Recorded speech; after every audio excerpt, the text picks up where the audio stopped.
Governor Abigail Spanberger is speaking out about the murder of Dr. Cerina Fairfax. Gun violence prevention advocates are also remembering the legacy Dr. Fairfax leaves behind and are asking for an end to gun violence. Madison Schlegel joins us in the studio with those reactions. Madison.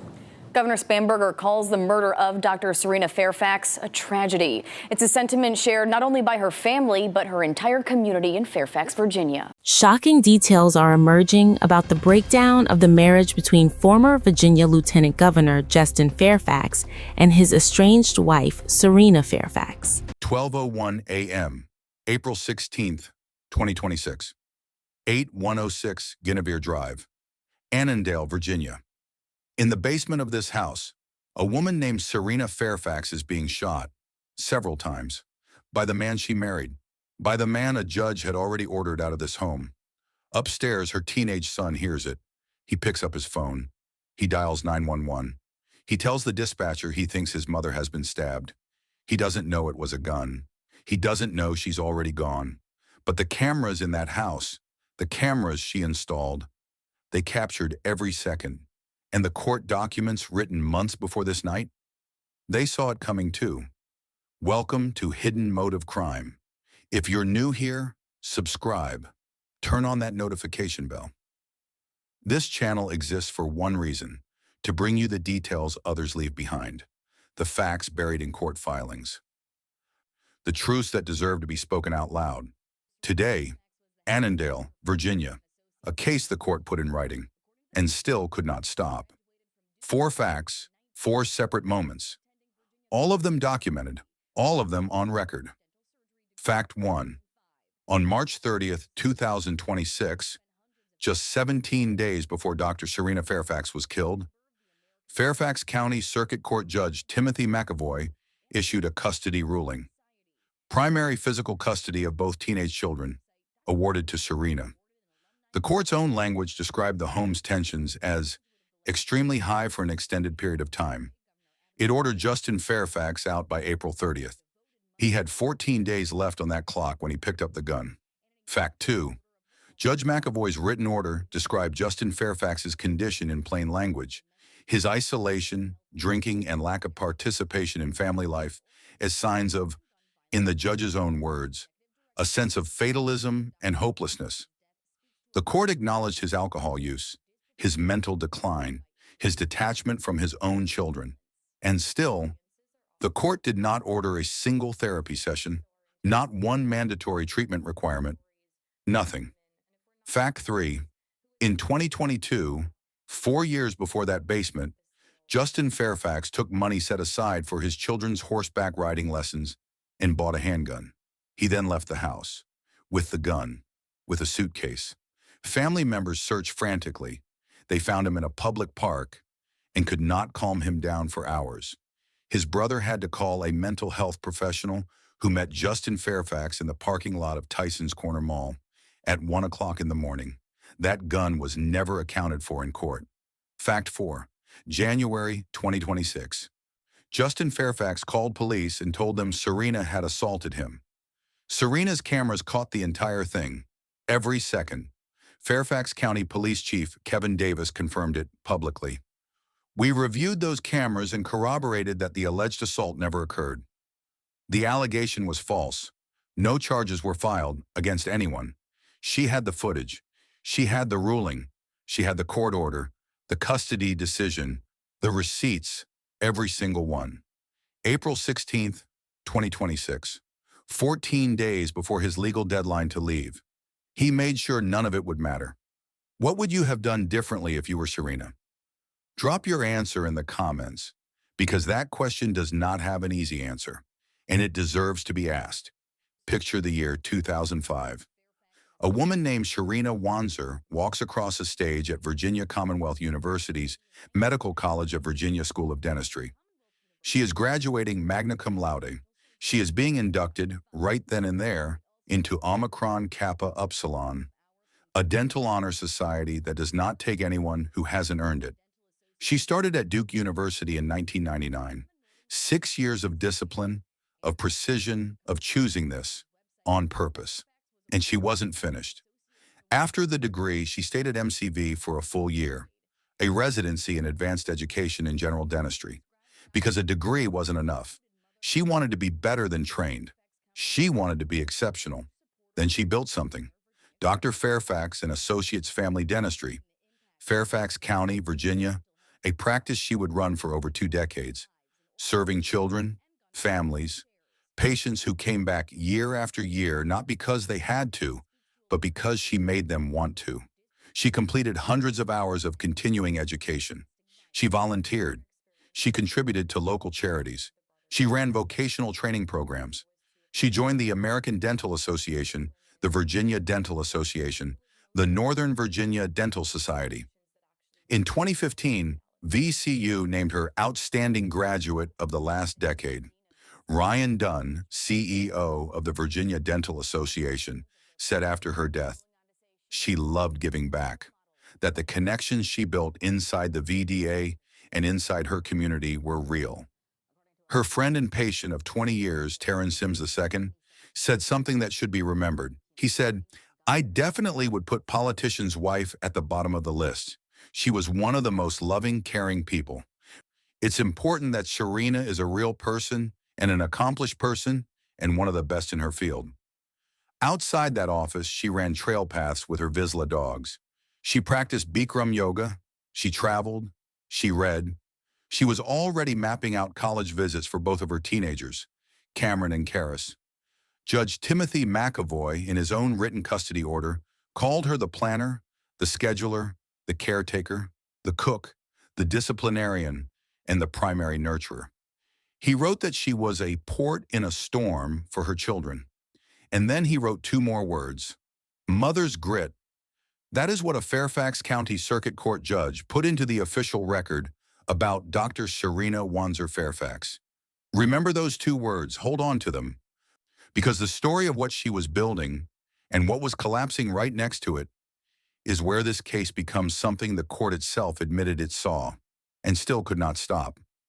Justin Edward Fairfax, Columbia Law School, former Assistant United States Attorney for the Eastern District of Virginia, Deputy Coordinator of the Northern Virginia Human Trafficking Task Force, a federal prosecutor who the Washington Post editorial board called, in their own words, bright, competent, well-versed, and the much better choice. In 2017, he won the race for Virginia's lieutenant governor, only the second African-American ever elected to statewide office in that state's history. He stood alongside Governor Ralph Northam at the inauguration, and on that day, his father placed in his hands a manumission document, the paper that had once freed an ancestor enslaved by the very family whose name became their county, their son's county. His. That was the story the world was watching. Then 2019 arrived. 2 women, Vanessa Tyson and Meredith Watson, came forward with sexual assault allegations. Tyson said what happened in a Boston hotel room in 2004 began as consensual and became assault. Watson said what happened at Duke University in 2000 was rape, and that afterward, when she confronted him, Fairfax told her she would be too afraid to say anything because of something that had happened to her the year before. Justin Fairfax denied everything. He called it a smear campaign. He filed a $400 million defamation lawsuit against CBS Broadcasting. A federal judge dismissed it in 2020. The 4th U.S. Circuit Court of Appeals upheld that dismissal in June 2021. He ran for governor anyway. In 2021, he finished 4th, with 3.54% of the vote. The divorce court documents tell what happened after that. Judge McAvoy wrote it plainly. Justin Fairfax's mental and emotional health suffered materially from 2 setbacks: the 2013 Attorney General primary loss and the 2019 scandal. After the first, he recovered in about a month. After the second, the court's own record states, he never bounced back. He cloistered himself in a home office. He drank daily. He stopped participating in family life. Cerina testified that his living space was filled with empty wine bottles and piles of dirty laundry, that he emerged only to smoke cigarettes or find food. And then the judge wrote something that belongs in every domestic violence courtroom in this country. He wrote that Justin Fairfax's isolation and drinking were signs of, quote, a sense of fatalism and hopelessness. the word hopelessness in the official court record. In 2022, the same year he stopped functioning as a father, he took money set aside for his children's horseback riding lessons, and he bought a gun. Then he left the house with it, with a suitcase, without telling anyone where he was going. Cerina's stepfather and Justin's own uncle searched. They found him in a wooded area of a public park. They could not calm him down for hours. His brother had to call a mental health professional, who drove out and met Justin Fairfax in the parking lot of Tyson's Corner Mall at 1 o'clock in the morning. The court read every word of this. The court wrote the word hopelessness, and then the court did not order a single mandatory treatment session, not one. Family law attorney Tashina Gorgon reviewed the case after the shooting and said, "Unfortunately, our system is very reactive, not proactive. That gun was never formally accounted for in the proceedings." The court document that contained all of this, the drinking, the disappearance, the gun, the parking lot at midnight, was signed on March 30th, 2026. 17 days before the basement on Guinevere Drive, June 1st, 2024. That is the date Cerina and Justin Fairfax officially separated. Not by moving apart, not by one of them leaving. They separated while living in the same house on Guinevere Drive. In Virginia, that is legal. It is called a same-roof separation. Two people, one address, separate bedrooms, separate meals, separate lives running in parallel inside four walls, but not a separate level of pressure. Judge Timothy McAvoy would later write in the official court record that tensions inside that home had been, his words, extremely high for an extended period of time. 1 year later, on June 2nd, 2025, exactly 1 day after the anniversary of their separation date, Cerina formally told Justin she intended to divorce him. On July 18, 2025, she filed. The paperwork is precise. Court records obtained by TMZ and reviewed by multiple outlets detail what she put in writing. Justin Fairfax had failed to pay his share of their children's private school tuition, failed to cover his half of extracurricular activities, stopped paying his portion of the mortgage, stopped meeting his obligations under the post-nuptial agreement they had both signed in December 2024, an agreement meant to divide their assets and end this cleanly. She wrote, "There is no expectation or hope of reconciliation between the parties." Cerina also stated in her filing that she was the only person financially contributing to the family. Her dental practice, the one she had built from the ground up, was paying the mortgage, keeping the children in school, covering the life Justin had stopped maintaining. He was a Columbia law-educated attorney and a former lieutenant governor of Virginia. She had to put that in a court document. Then came January 2026. Justin Fairfax called Fairfax County Police. He told them Cerina had physically assaulted him. But by this point, Cerina had installed security cameras throughout the house, positioned deliberately, methodically, because she understood the environment she was living in. Police Chief Kevin Davis stood before cameras after the murder and said it plainly. "We reviewed those cameras and corroborated that the alleged assault never occurred. The allegation was false, documented on our own cameras. No charges filed, no protective order issued, no escalation in oversight. She had proof. She filed, she documented, and he was still in the house." March 30th, 2026. After a 2-day custody hearing, Fairfax County Circuit Court Judge Timothy J. McAvoy signed his order. What he wrote in that document is not easy reading, and it was not meant to be. He wrote that the evidence established Justin Fairfax's mental and emotional health had suffered materially and substantially. He described a man with undefined emotional and psychological issues.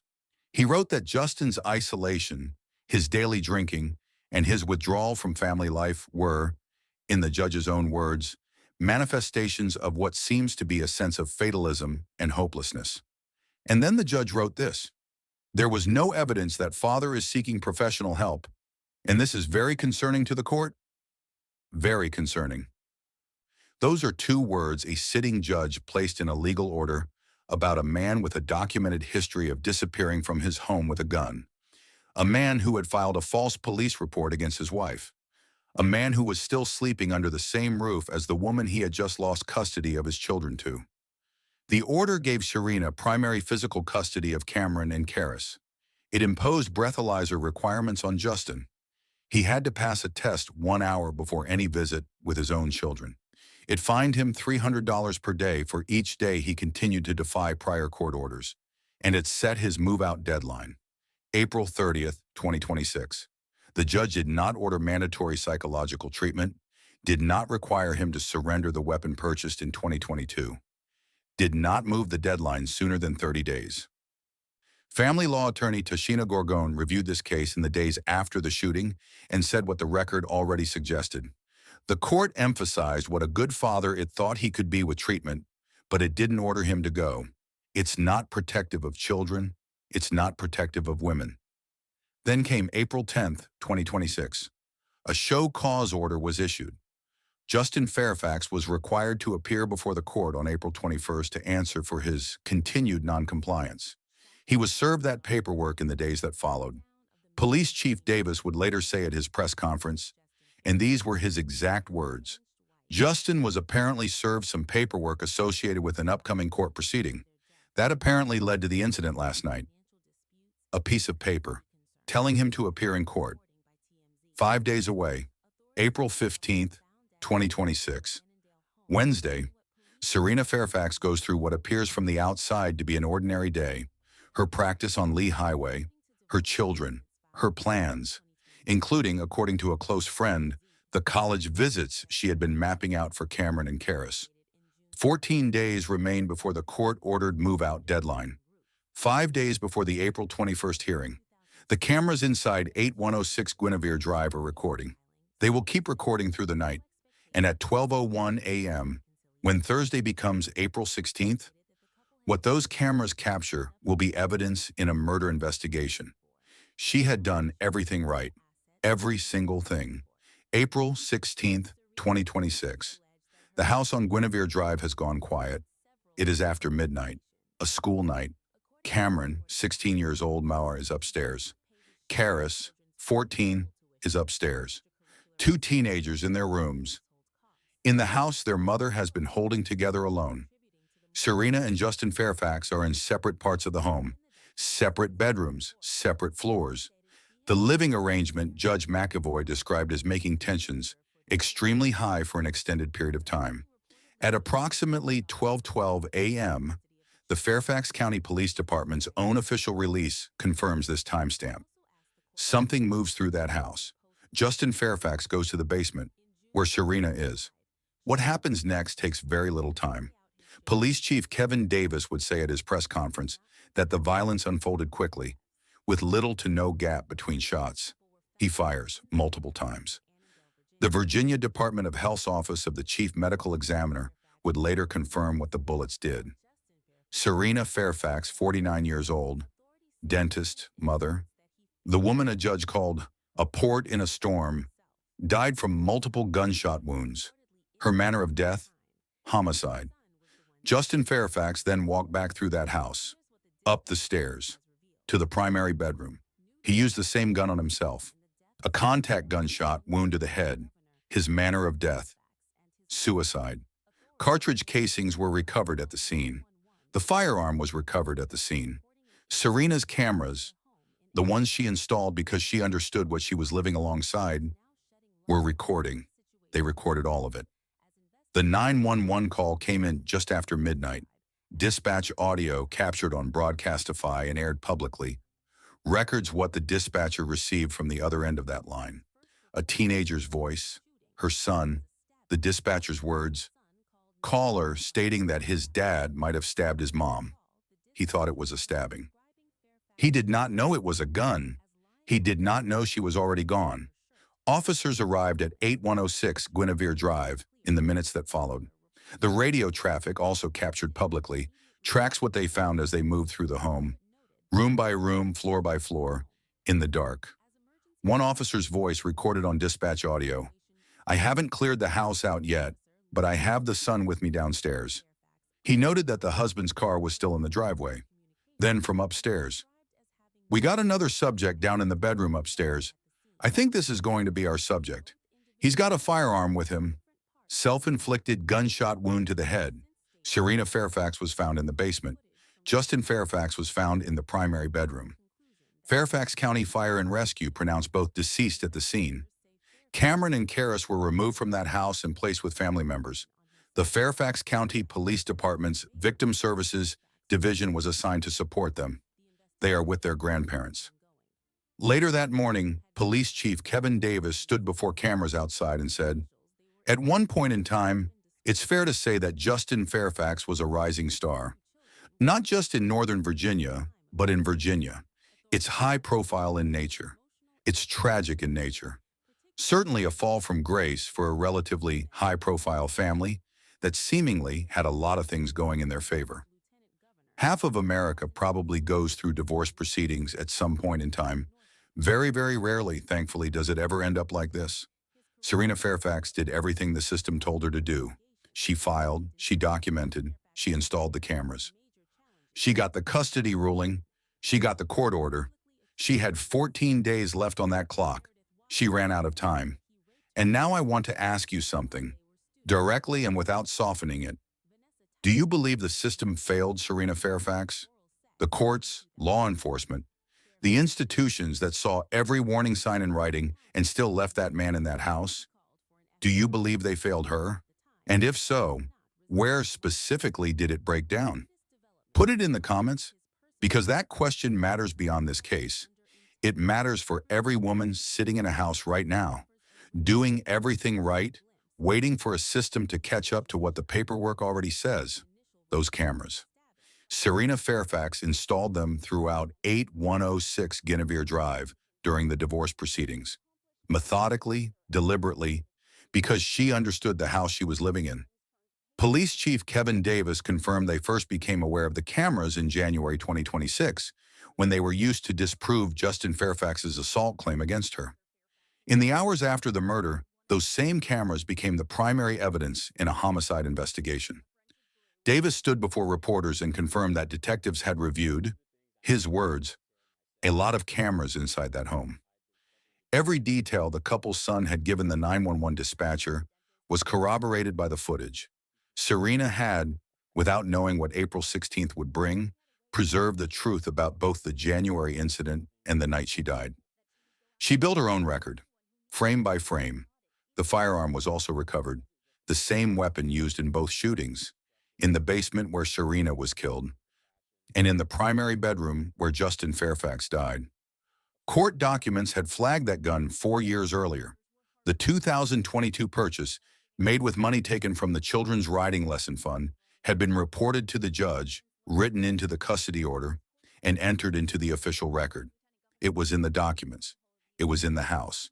And it was never required to be surrendered. Authorities executed a search warrant on the Annandale home to recover all remaining evidence, including any additional weapons.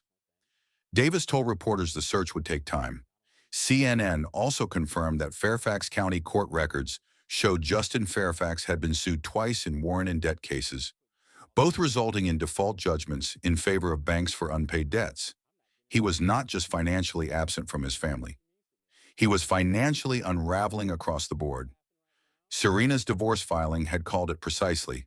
She said he had incurred considerable debt while spending on, in her words, extravagant trips for third parties, while failing to pay the mortgage on the house his children lived in. In the days after the shooting, attorneys and legal experts began saying publicly what the court record had already suggested. Family law attorney Tashina Gorgon, reviewing the case for WUSA 9, was direct. She said the March 30th custody order appeared protective of the father at the end, that the court acknowledged what a good father Judge McAvoy believed Justin Fairfax could be, with treatment, but the court did not order him to get that treatment.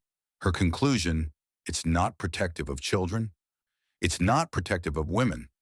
Domestic relations attorney Mehagan McRae, also speaking to WUSA 9, said the combination of factors documented in this case was a known risk pattern. Her words, when you have a parent who has alcohol issues, mental health issues, and access to firearms, it's a good indicator that there is a potential for something volatile. All three of those factors, alcohol, mental health decline, and a firearm, were in the court record. All three were documented, named, written by a judge. And now Meredith Watson's attorney, Nancy Erica Smith, who represented Watson when she accused Justin Fairfax of rape at Duke University in 2000, issued a statement. She said her first thoughts were with the children. Then she said this, and I am going to read it exactly as she wrote it. There were decades of signs of his anger and mistreatment of women, and he used the court system to intimidate his victims and news outlets. Society must be more responsive when women report these crimes. That statement stands on its own. Now, the questions that remain in the record, factually, without speculation, why did the court document hopelessness and a prior firearm crisis in 2022 and still not mandate psychological treatment? Why, after a documented false police report in January 2026, was no emergency protective order sought? Why was the April 30th move-out deadline the only safety net in a home the court described as operating under extremely high tension for an extended period? And why was the gun, the one purchased in 2022 with the children's money, the one that sent family members searching a public park at midnight, never required to be removed from that house? These are not rhetorical questions. They are open, they are in the record, and they deserve specific answers from the institutions that saw all of this coming and responded with a deadline. Which of these questions hits hardest for you? Put it in the comments. Your answer matters beyond this video, because every one of these questions has a woman's life behind it. In the hours after the shooting, Virginia's political world went quiet in the way it only does when something has genuinely shaken it. Governor Abigail Spanberger released a statement calling it a horrific tragedy and wrote, "This tragedy reminds us that domestic violence can occur in any family and in any place." Notably, she named Cerina by name and by title. She did not extend the same to him. U.S. Senators Mark Warner and Tim Kaine, who had known the Fairfaxes through years of shared political circles, expressed shock. House Speaker Don Scott called it an unspeakable tragedy. Former Governor Ralph Northam, who had served alongside Justin Fairfax in the executive office, said he and his wife Pam were devastated by this heartbreaking news. At VCU's School of Dentistry, interim dean Dr. Jeffrey Johnson wrote to his community. He said Cerina had embodied the ideals of their profession: dedication to patients, commitment to growth, and a deep sense of purpose in her work. He called her a mentor, a role model, and a friend to many in the school. And at the end of a quiet office park on Lee Highway in Fairfax County, flowers began appearing outside the closed door of Dr. Fairfax and Associates Family Dentistry. Patients who had trusted her with their children's teeth. Patients who said she would talk to them for an hour. A stylist next door who called her lovely and compassionate. People who said they loved her. The door was closed. The lights were off. The office her hands built, over 2 decades, through hundreds of continuing education hours, through every early morning and long afternoon, stood there silent. Here is what the record now demands we say out loud. On April 10th, 2026, 6 days before Cerina Fairfax was shot in her basement, Governor Abigail Spanberger signed a suite of firearm-related legislation into Virginia law. One of those bills, House Bill 93 by Delegate Elizabeth Bennett Parker, specified that people subject to protective orders or convicted of domestic violence, misdemeanors must surrender their firearms to someone not prohibited from possessing them, who is 21 or older and who does not live in their home. It was signed on April 10th. Cerina Fairfax was killed 6 days later. There was no protective order in place at 8106 Guinevere Drive. Virginia's custody statute, Virginia Code Section 20-124.3, does not require a formal threat assessment, even when the court record shows documented substance abuse, prior firearm incidents, and mental health crisis. That gap is now the center of a national conversation. Legal researchers have long documented that the 2 to 4 weeks following a custody order represent the highest risk period in a separation.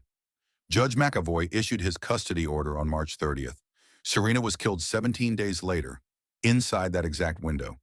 3 pieces of legislation are now being discussed for Virginia's 2027 General Assembly session. Mandatory threat assessments when specific risk factors appear in the record, required firearm surrender within 48 hours of a custody order in cases with documented substance abuse or prior weapon incidents, and standing domestic violence liaisons in every circuit court. None has been formally filed, and Cerina Fairfax did not have until 2027. She had cameras, she had documentation, she had a judge's written order. She had 14 days. Her name was Dr. Cerina Fairfax. She was 49 years old. She grew up in Woodbridge, Virginia. She graduated with honors from Woodbridge High School in 1995. She went to Duke. She went to VCU. She built a practice. She raised 2 children, Cameron and Karis, and she was already planning which college campuses they would visit together. She was a dentist, a mother, a businesswoman, and a fighter. Her attorney, Amy Spain, said, "May her memory inspire all who knew her to honor her enduring legacy of love and selflessness, which she expressed most poignantly through motherhood."